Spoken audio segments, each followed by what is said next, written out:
Critical music reviews are useless for listeners. What do I mean by this? When I say critical, what I'm talking about specifically is negative criticism. Some people will use the word critical to refer to any analysis regardless of the writer's view of the work's quality.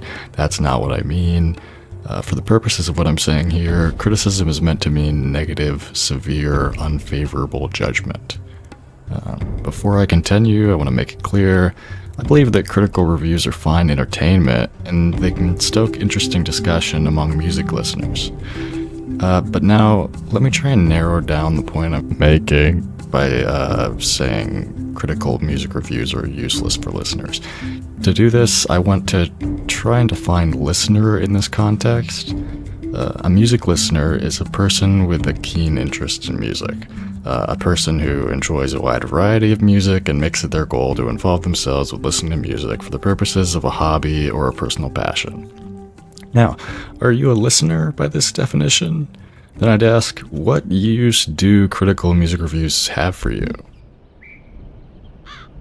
My response to this has developed over time. It used to be my opinion that critical reviews were beneficial because they saved me time. They helped inform me on what was worth listening to. Now, I think that's a seriously flawed view for a music listener or a musician or anyone with a genuine interest in music. Believing in the idea that critical, again, negative, music reviews from any source ought to be trusted to inform your listening habits will prevent you from expanding your understanding of the art form. And it'll also prevent you from listening to a lot of really cool shit that some other random person just happened to think was bad. I want to look briefly at a negative review that just came out today for an album that I haven't ever heard before, and examine why I think it's useless from the standpoint of a music listener who hasn't heard the album. And again, before I start this, I want to specify, I think that critical reviews are fine as entertainment, and they're fine for the purposes of discussion among listeners who've already heard the album. This is from the view of somebody who hasn't heard the album. So, it's the Needle Drop's review of Absol's album, Soul Burger. The first thing I did was look at the score and the description, as many people probably do, and it's a 4 out of 10. So, scores are pointless, but I'll get back to that later on. For now, I'm just going to go ahead and quote the review. He begins by giving some background on Absol's career and the record label he works for, TDE. This is totally fine, and I don't have anything to say about it. This is just reviewing, it's not criticism. The criticism begins at around the 3-minute mark. Just very briefly quoting the review here. Repeatedly, from track to track, we hear Absol accomplishing these impressive lyrical feats, but all of this effort is being poured into some of the most harebrained musical ideas that you will hear on any hip-hop record.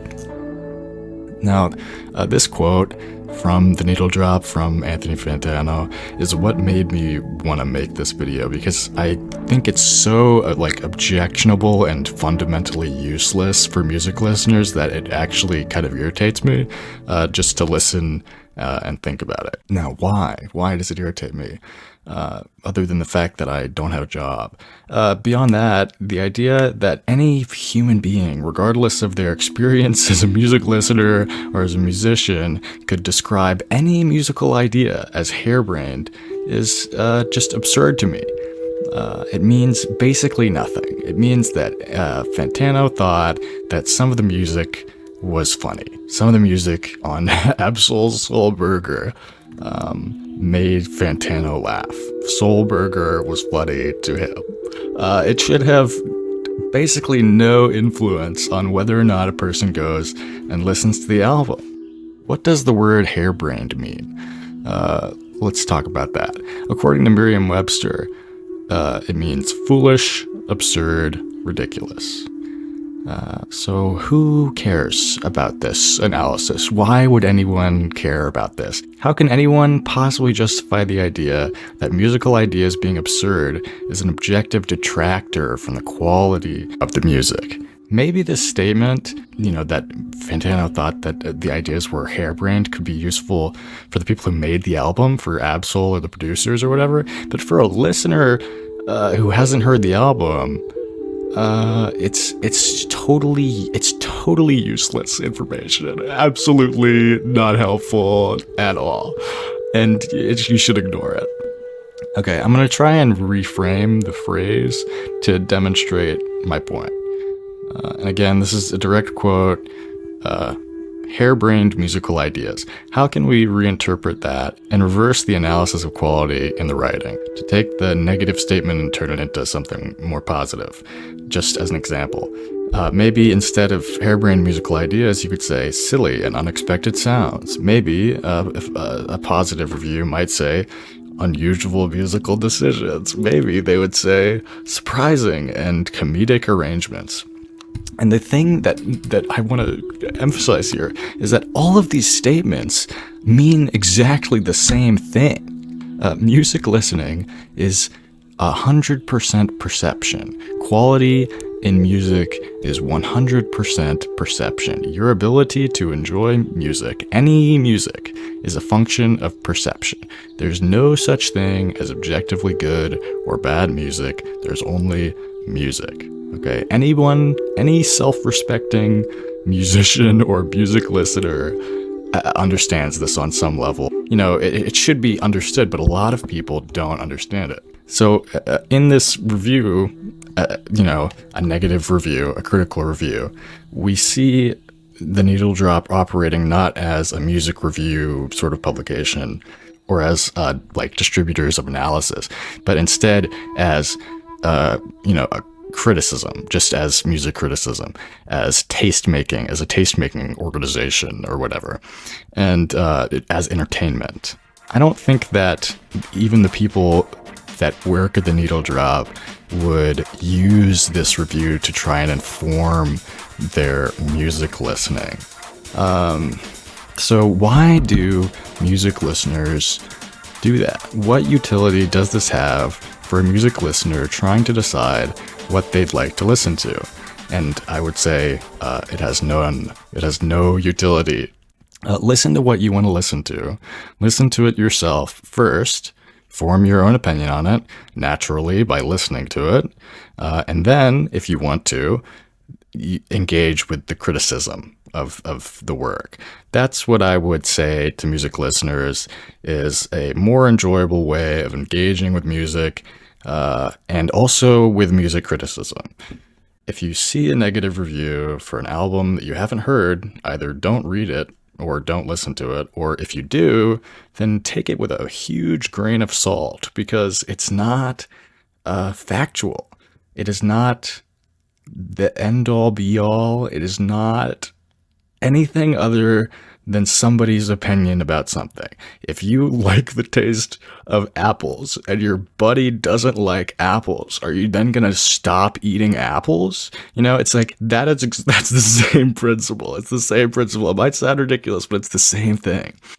And again, reviewers don't tend to try and assert their opinions as fact. But it's easy for people to fall into the trap of seeing respected and well-experienced musicians or music critics or reviewers' opinions online or whatever and taking it as gospel. And all I'm really saying is, all it will do is limit your listening and limit your enjoyment of music. So I think it's best to avoid that. And quickly on why scores are useless. Basically, it's a fool's errand to try and sum up the quality of an album with a number. Publications and individual reviewers only do this because people engage more with reviews if you present them a score.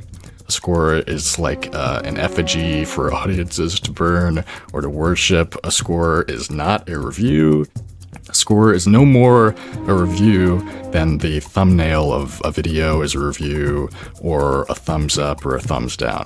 It's just a tool to try and get you to engage with the substance of the review, or in the case of people or institutions that sell advertising, it's a tool to try to get you to click on the website or the piece of media so they can serve you ads or sell you a subscription. The scores for music listeners, for enthusiasts, for people who are trying to inform their decisions, scores are basically entirely pointless, especially negative scores. Now, that gets a little bit fuzzy when you talk about aggregations of scores, like on Metacritic or maybe on Rate Your Music or something. But even in the case of aggregations where you're getting a more general sense of what audiences at large think, even in that case, it's not necessarily going to be representative of your ability to enjoy it. So I would still encourage you to not consider scores until you've already engaged with the music or listened to the music, or really anything else, whether it might be music or TV or movies or games or books or any piece of media that has criticism or a score attached to it by reviewers. Anyway, that's pretty much all I have to say about this at this moment. Hopefully this is an interesting little diatribe, and maybe it's convinced some people who have that misconception that I had, that negative reviews are useful to like decide what you want to listen to. Maybe it's hopefully convinced some people that's silly, because it's not useful. They're not useful for that at all. Just listen to music yourself, form your own opinions on it, and try to do that first. Don't close the door on an album or a song or whatever before you've even heard it. That's all I'm suggesting.